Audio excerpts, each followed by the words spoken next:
Top 5 des joueurs qui m'ont le plus marqué depuis le début de saison, c'est parti. On commence par un club qui va pas très bien, le Milan AC. Franchement, honnêtement, les débuts sont ratés. Mais il y a un joueur qui est un joyau, c'est Tijani Reinders. Tout le monde a pu voir sa performance complètement folle contre le Real Madrid. Sa cote a complètement explosé ces derniers temps. Il est maintenant valorisé à 50 millions d'euros sur Transfermarkt. Il est dans le viseur de City, de Liverpool. Vraiment, Tijani Reinders, c'est juste une carrière à suivre et c'est un joueur beaucoup trop fort.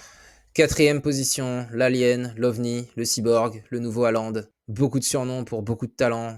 Je parle bien sûr de Victor Gyökeres, l'extraterrestre du Sporting. Hâte de le voir dans l'un des tout meilleurs championnats d'Europe pour voir s'il arrive à maintenir un tel niveau. Troisième position, et petit rappel, on ne peut choisir qu'un seul joueur par club. Et pour le prochain club, le FC Barcelone, ça a été assez difficile de trancher. Mais mon cœur a penché pour Rafinha, du fait de sa progression extraordinaire. Si on était en NBA, il mériterait clairement le titre de MIP, le joueur qui a le plus progressé.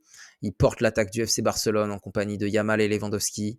Et même si son club a un petit coup de mou ces derniers temps, ça n'enlève rien au début de saison tonitruant qu'il réalise.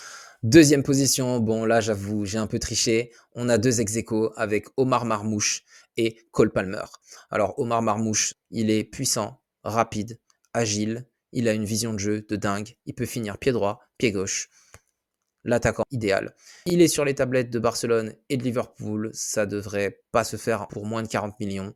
Clairement, un joueur à suivre. Deuxième ex-aequo, donc Cole Palmer, qui est probablement mon joueur préféré cette saison. Son pied gauche est une main, il fait ce qu'il veut avec. Il met des bangers quasiment à tous les matchs, des buts qui pourraient remporter le Puskás. Et au-delà de tout ce qu'il fait de magique sur le terrain, il est aussi magique en dehors du terrain. Si vous n'avez pas vu d'interview de Cole Palmer, allez mater ça tout de suite. C'est une dinguerie. Il est trop drôle. Un gars simple qui pue le foot. Enfin bref, tout ce que j'ai. Première position, roulement de tambour. Non, je déconne, il n'y en aura aucun. Ça doit être la première place la moins disputée de l'histoire de tous les tops. C'est évidemment l'Égyptien Mohamed Salah qui réalise un début de saison stratosphérique.